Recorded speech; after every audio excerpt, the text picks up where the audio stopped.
sekarang kita akan belajar dari perempuan solehah pada zaman sekarang. Pada zaman sekarang, ini saya juga punya banyak pilihan nih. Siapa nih yang saya mau ceritakan ini ya? Hubabah Maryam. Hubabah Maryam, teman-teman sekalian.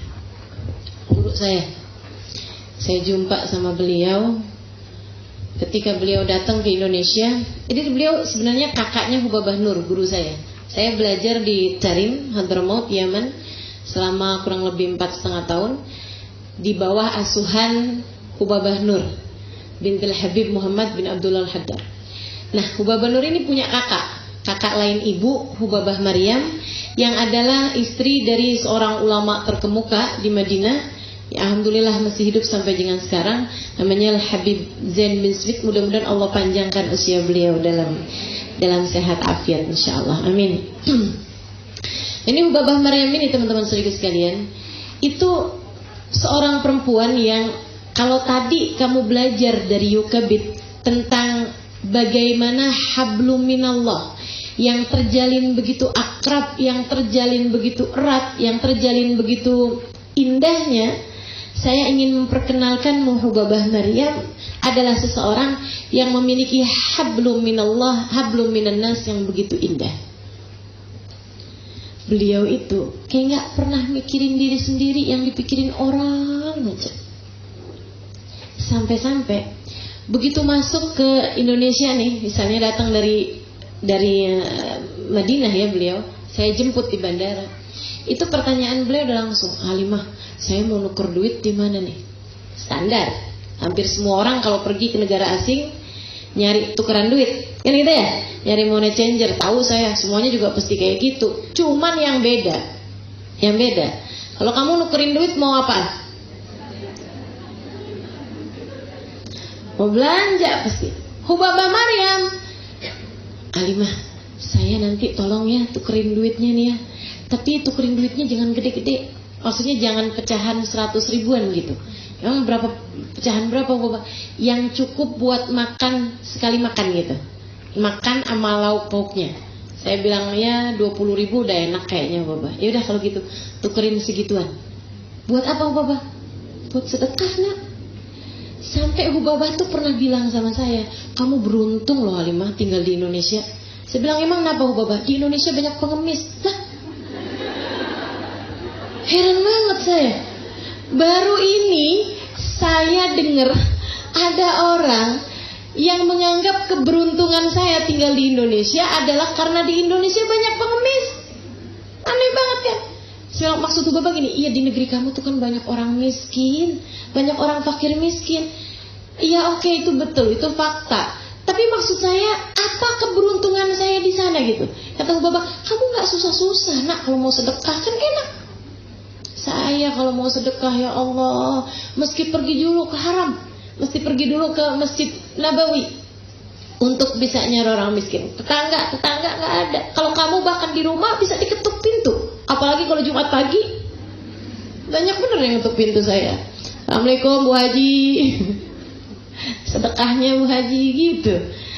Teman-teman sekalian saya muliakan, senang bersedekah di luar nalar. Saya nggak pernah ketemu orang lebih senang berbagi daripada Hubabah Maryam.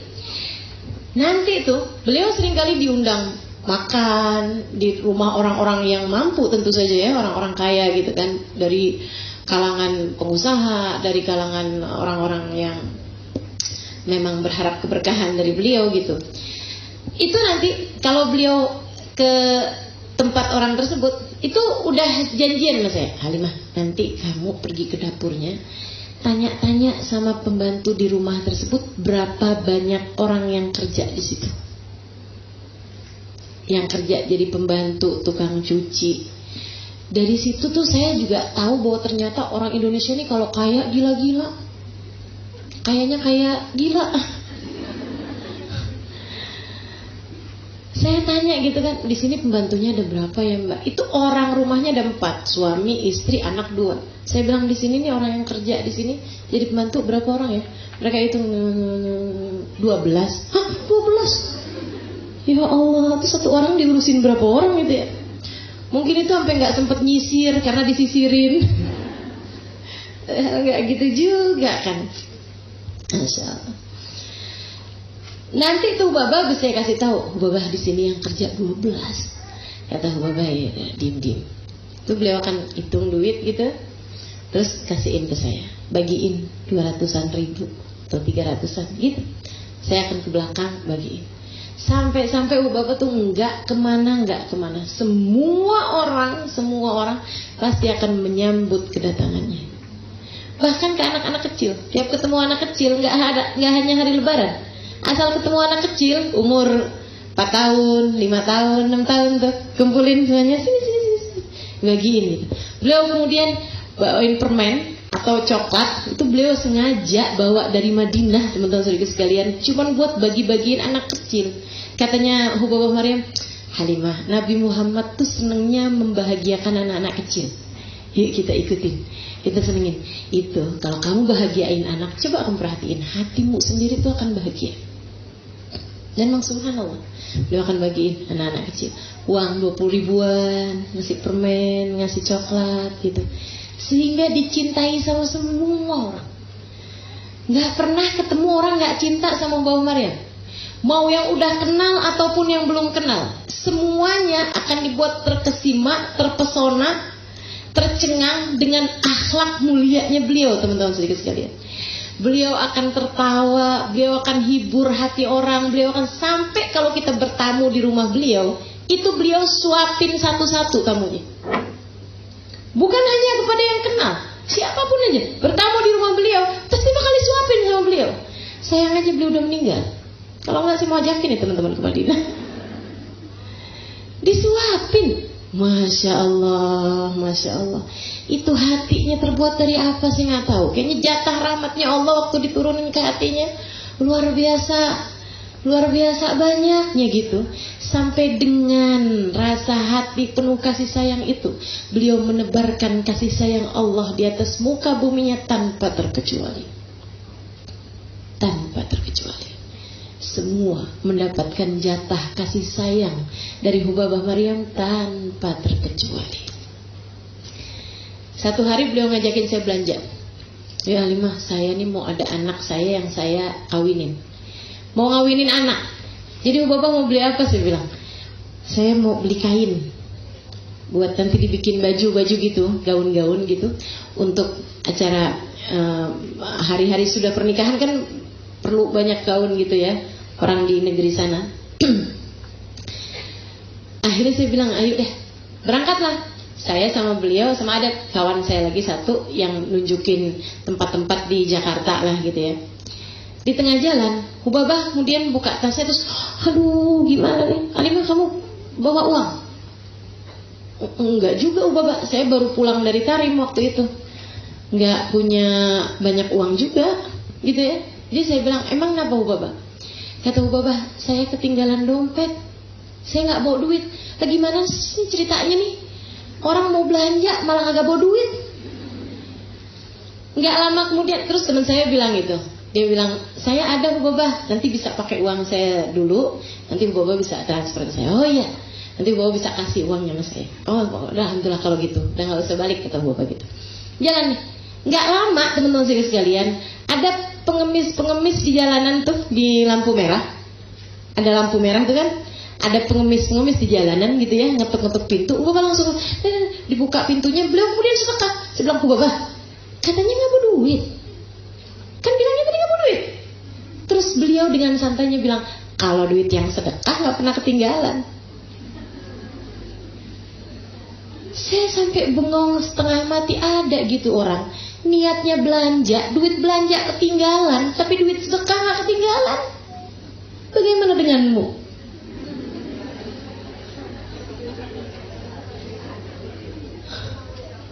Luar biasa teman-teman. Nggak pernah saya lihat di atas muka bumi ini orang lebih senang berbagi, lebih senang ngasih daripada Hubabah Maryam. Nggak pernah ketemu. Seumur hidup saya sampai dengan sekarang. Mudah-mudahan satu hari nanti saya ketemu yang lebih daripada Hubabah Maryam. Nanti saya ceritain sama teman-teman, insya Allah. Kesenangannya berbagi. luar biasa. Sampai pernah di satu daerah gitu ya, Hubabah lihat ada anak-anak muda zaman itu waktu itu ya, itu mulain pakai baju yang robek-robek gitu loh, bawa gitar, nongkrong di jalanan gitu. Wah, sudah sedekahin, kesian bajunya robek-robek. Saya bilangin sama Hubabah, itu Hubabah bajunya robek bukan karena miskin. Terus kenapa tuh? Ya emang modelnya tuh, astagfirullah. Beliau nggak ngerti kok bisa gitu. Ada orang kaya bisa pakai baju yang nggak robek, malah pilih baju yang robek. Nah itu ya, otak tuh emang suka rada-rada nyeleneh mikirnya. Ini Hubabah Maryam, teman-teman sekalian. Kesenangannya berbagi luar biasa. Senang ngasih, senang memberi, dan senang menyenangkan hati orang. Tidak suka melukai hati siapapun, bahkan anak kecil sekalipun. Beliau itu ke Indonesia nih, kan jarang-jarang, kadang 2 tahun sekali waktu masa hidupnya beliau ya. Jarang-jarang gitu beliau ke Indonesia, 2 tahun sekali, 3 tahun sekali. Dan ketemu kan sama banyak orang, tapi tiap ketemu sama orang itu beliau hafal namanya. Sampai saya tuh heran gitu. Satu hari saya bilang, Hubabah, kok bisa sih Hubabah hafal nama-namanya orang tuh begitu banyak gitu. Banyak banget nama orang di Indonesia yang Hubabah hafal gitu. Ya kalau kayak gini, majelis gini, beliau gak hafal. Maksudnya orang-orang yang deket gitu, orang-orang yang kalau kita ketemunya 3 tahun sekali kan belum tentu, betul gak? Dan ketemunya sekali doang gitu kan, 2 kali gitu. Jadi kan suka lupa kan. Ini beliau gak ada lupa-lupanya. Beliau kemudian bilang, Halimah, orang tuh kalau disebut namanya, diingat namanya senang. Jadi saya berusaha untuk mengingat nama setiap orang buat menyenangkan orang. Kepikir. Saya bilang gimana caranya? Setiap kali orang sebut namanya kamu ulangi. Terus saja kamu ulangi. Misalnya gitu. Kamu siapa? Saya Fatimah. Gitu kan? Ah, Fatimah apa kabar? Fatimah kemarin gimana urusannya? Udah beres? Fatimah udah nikah? Fatimah terus gitu. Fatimah. Nanti kamu akan ingat. Kata Bapak gitu. Oh, saya praktekin. Nggak ingat juga. Masya Allah. Kesenangan untuk menyenangkan orang lain. Bahkan kepada anak kecil. Pernah satu waktu kami ada di Surabaya.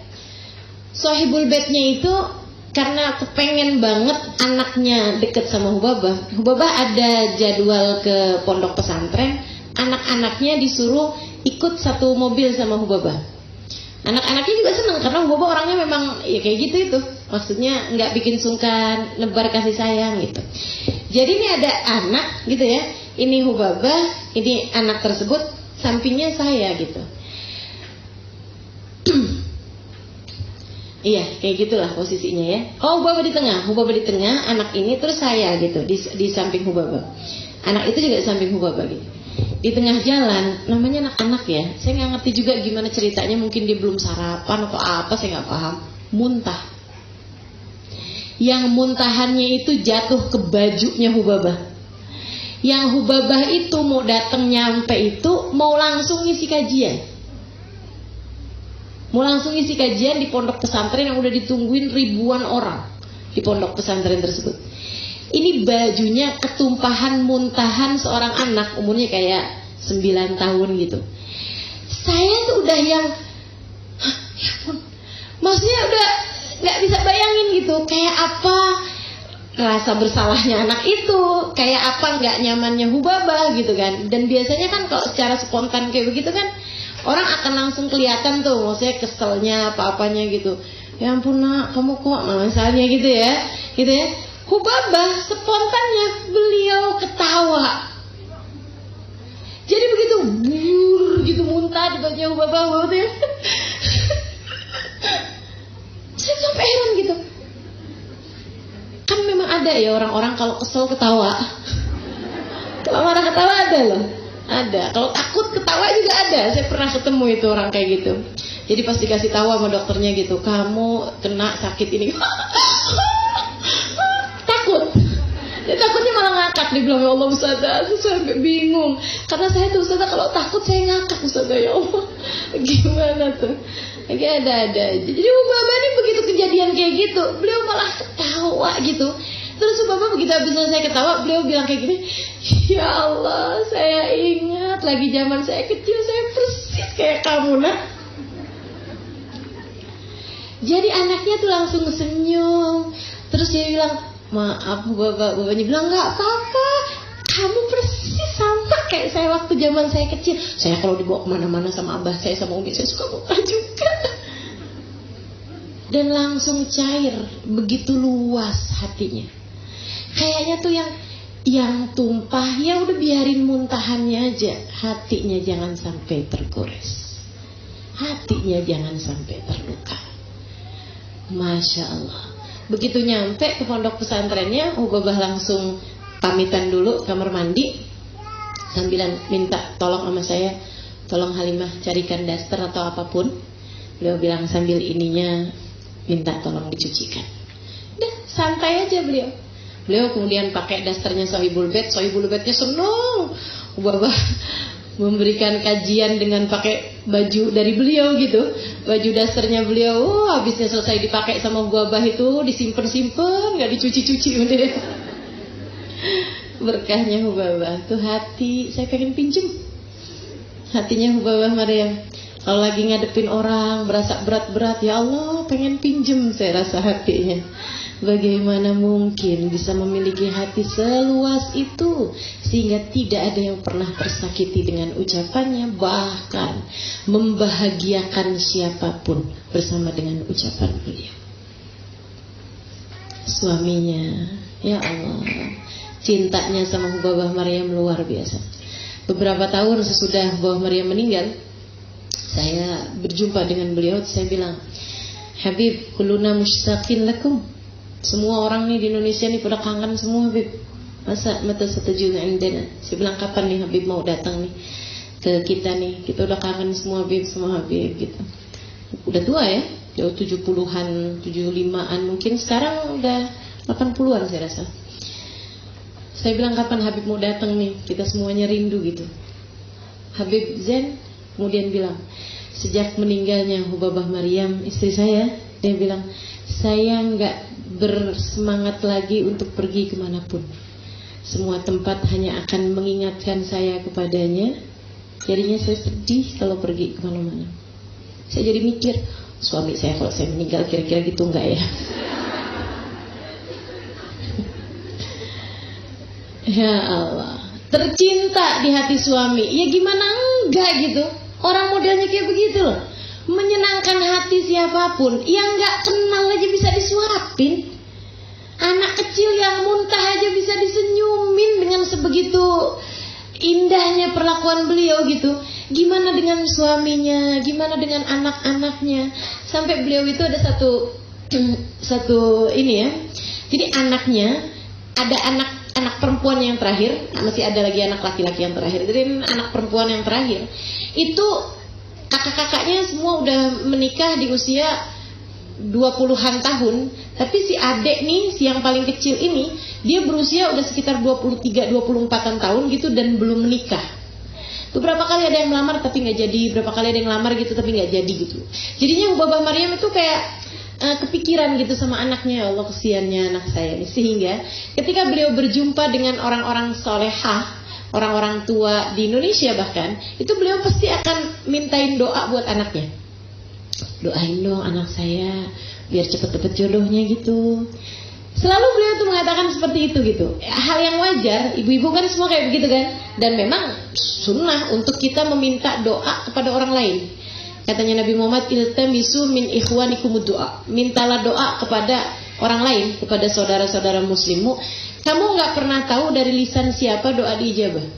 Jadi Babah nggak pernah gengsi untuk meminta doa kepada orang lain gitu. Walaupun orang, Babah masa saya doain? Enggak, doain beneran. Saya minta kamu doain buat saya, buat keluarga saya, doain buat anak saya biar dia cepat dapat jodohnya. Ada hal yang menarik bahwa pernah waktu Saya dengar Hubabah tuh minta doa sama seorang perempuan kayak begitu. Nggak lama habis Hubabah jalan pergi, misalnya mau ke ruangan yang lain untuk makan atau untuk kamar mandi atau apa gitu.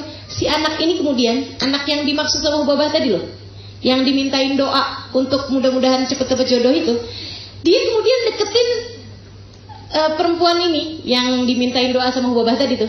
Dia bilang gini, Umi, Hubabah, tolong ya doain saya biar jangan nikah dulu. Anaknya, kan ini kan kebalik-balik nih kan. Anak zaman sekarang anaknya yang pengen nikah. Dia bilang tolong doain saya biar saya jangan nikah dulu. Saya heran gitu. Kenapa gitu saya bilang? Namanya Sakinah. Sakinah, kenapa kamu doanya malah kayak gitu? Dia bilang sama saya, Halimah, Umi saya tuh kan udah tua. Umi ini udah tua. Dia bilang, abah saya kamu udah tahu juga udah tua. Semuanya itu nggak bisa saling bantu satu sama lain. Maksudnya Hubabah Maryam agak susah untuk minta bantu suaminya. Misalnya gitu lagi bangun tidur terus agak berat gitu kan. Agak susah untuk minta bantuan suaminya gitu. Karena suami juga sama-sama tua gitu kan. Dia bilang jadinya minta tolongnya sama saya yang siapin obat, saya siapin vitamin, saya siapin apa segala macam gitu. Halimah, kalau saya nikah pada usia sekarang, di saat kakak-kakak saya semuanya udah nikah, saya akan meninggalkan orang tua saya. Saya akan khidmah kepada suami saya. Saya nggak mau kehilangan kesempatan untuk berkhidmah kepada kedua orang tua saya. Makanya saya minta benar-benar sama semua orang yang ngedoain saya biar cepat dapat jodohnya karena permintaan ibu saya pasti akan minta kepada dia untuk doakan saya agar jangan dulu dapat jodoh saya. Sebab saya masih ingin berkhidmah kepada kedua orang tua saya. Bagi saya, berkhidmah kepada kedua orang tua saya adalah surga saya di atas muka bumi.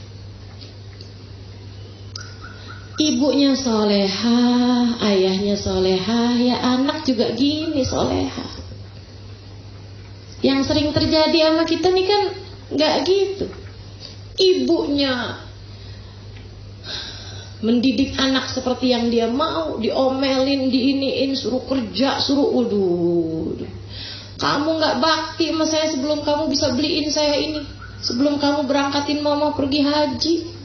Waduh, berat bener. Si anaknya juga gitu, mama nih nuntut mulu sama anak.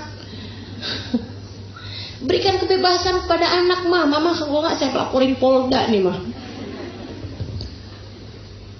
Kekerasan dalam rumah tangga. Ya, belajar untuk bisa menebarkan kasih sayang. Hubabah Maryam kepada anaknya kasih sayang sampai beliau meninggal. Waktu beliau meninggal, saya ada di Saudi Arabia. Subhanallah, saya mau minta sama Allah, ya Allah, Engkau maha mendengar, Engkau maha mengetahui. Saya cintanya sama perempuan ini luar biasa. Saya anggap ibu bagi saya, ibu saya. Saya dengar suara beliau begitu parau, telepon saya untuk minta saya bersedekah. Halimah, rekening kamu nomornya masih sama. Iya, Bapak masih sama. Kenapa emang? Saya mau sedekah ya nak, saya mau transfer, tolong bagi-bagiin sedekah saya sama orang-orang miskin yang kiranya dipakai sama mereka buat makan. Saya kepengen masih bisa memberikan makan kepada hamba-hambanya Allah. Saya bilang marhaba Bapak. Terus saya tanya, Bapak kayaknya suaranya lagi sakit. Iya, saya lagi sakit. Doain ya, mudah-mudahan bisa sabar. Suara terakhir beliau, habis saya minta beliau berdoa, doain saya. Bahkan beliau lagi sakit gitu masih doain saya. Habis selesai saya tutup teleponnya. Saya doa minta sama Allah, ya Allah, saya cinta pada beliau.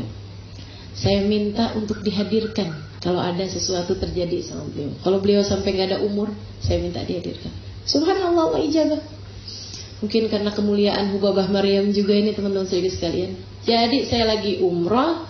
Pas saya lagi ada di sana, saya jenguk beliau di Madinah. Pas saya pergi ke Mekah, dengar kabar beliau meninggal dunia. Waktu saya jenguk beliau di rumah sakit, habis dari rumah sakit saya ke rumah beliau dan saya ketemu sama anak perempuan yang tadi, yang Sakinah ini. Saya begitu ketemu sama dia gitu, dia pelukin saya pelukin dia, nangis berdua kita. Terus dia bilang begini nih, anaknya nih yang belum nikah nih. Dia bilang, "Khalas Halimah Hubabah betul. Udah nih Halimah, Hubabah akan segera berangkat. Hubabah mau jalan nih," dia bilang. Saya bilang sama Sakinah ini, "Jangan gitu Sakinah, kita harus doain biar Hubabah panjang umur. Kita nggak boleh putus asa," saya bilang. "Kita harus doain biar Hubabah panjang umur." Sakinah bilang, "Halimah, saya adalah orang nomor 1 yang mendoakan beliau panjang umur. Saya sampai doa minta sama Allah, ya Allah panjangin umur umi saya. Walaupun terbaring di atas tempat tidur, nggak apa-apa, buat saya urusin, buat saya baktiin. Saya nggak apa-apa, saya sakit terbaring di atas tempat tidur berapa tahun gitu, nggak bisa ngapa-ngapain, nggak apa-apa. Yang penting umi saya ada bersama dengan saya." Buat saya dia bukan hanya umi Halimah, ibu juga, saudara juga, kakak yang menyenangkan juga, kawan bercerita juga.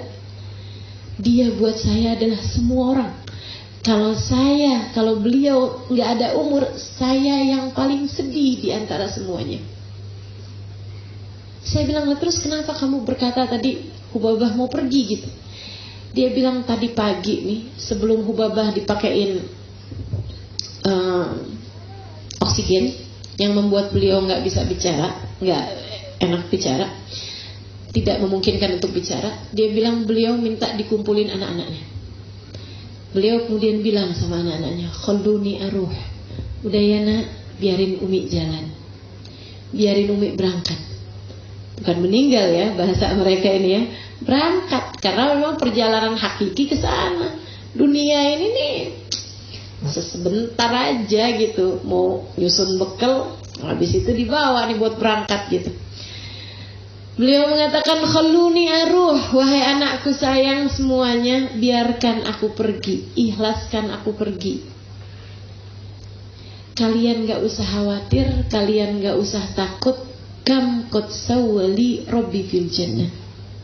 Berapa banyak yang Allah sudah siapkan untukku di surganya. Kalian gak usah khawatir. Umi udah diperlihatkan sama Allah. Sudah begitu banyak yang Allah persiapkan untuk Umi-mu ini di surga."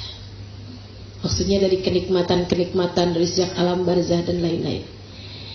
Ya gimana gak disenengin sama Allah? Hidupnya isinya cuma nyenengin orang terus. Suaminya dibuat seneng, anaknya semua dibuat seneng, keluarganya dibuat seneng, saudaranya dibuat seneng. Gak ngerti nyakitin hati orang, tapi selalu membuat senyum orang.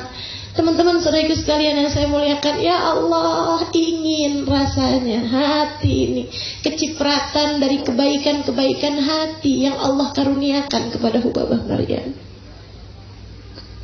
Kemampuan untuk bisa menebar kasih kepada siapapun, kemampuan untuk memberikan kasih sayang kepada siapapun, kemampuan untuk mencintai setiap hamba-hamba Allah Subhanahu wa ta'ala. Masya Allah, Masya Allah, luar biasa teman-teman sekalian. Habis selesai beliau bicara seperti itu, giliran saya yang gantian nangis. Habis itu dapat 2 hari kemudian saya dengar kabar beliau meninggal dunia. Kami pun bertakziah ke sana, balik dari Mekah ke Madinah.